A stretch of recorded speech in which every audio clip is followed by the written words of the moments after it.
E ora parliamo delle Pro Loco del Veneto, vere paladine dell'etica dello sport. Come? Beh, grazie ad un concorso organizzato con Regione del Veneto, un concorso a disegni per le scuole superiori, e testimonial di tale concorso Federica Pellegrini.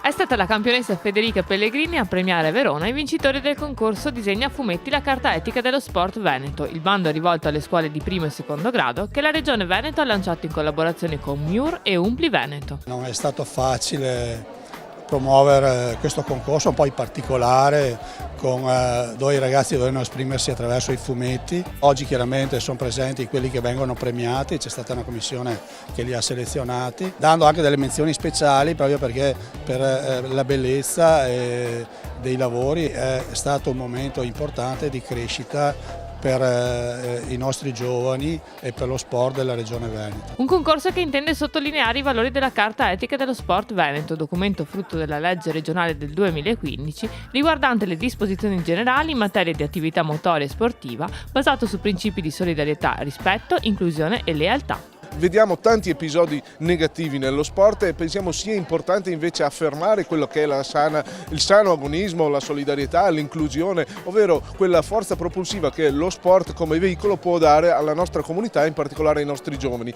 Con questo concorso abbiamo voluto coinvolgere i giovani, i ragazzi e le scuole. Devo quindi ringraziare le scuole per gli oltre 140 progetti che hanno presentato, sono stati bravissimi. Ringrazio l'UMPRI, ringrazio il CONI naturalmente e naturalmente un ringraziamento particolare a Federica Pellegrini che fa da testimonial d'eccezione di questa iniziativa. Una cerimonia di premiazione che ha visto la partecipazione di oltre 400 studenti e un concorso che in totale ha ricevuto 140 progetti da 63 scuole della regione. L'attività sportiva è al centro delle attenzioni sia della regione sia anche del Ministero dell'Istruzione.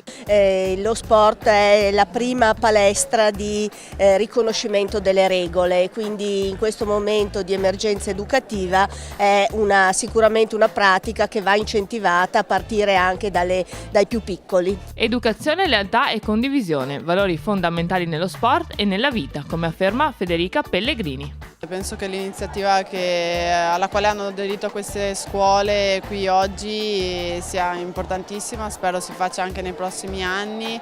Carta etica dello sport, quindi parliamo dei valori fondamentali dello sport che secondo me poi sono quelli della vita di tutti i giorni.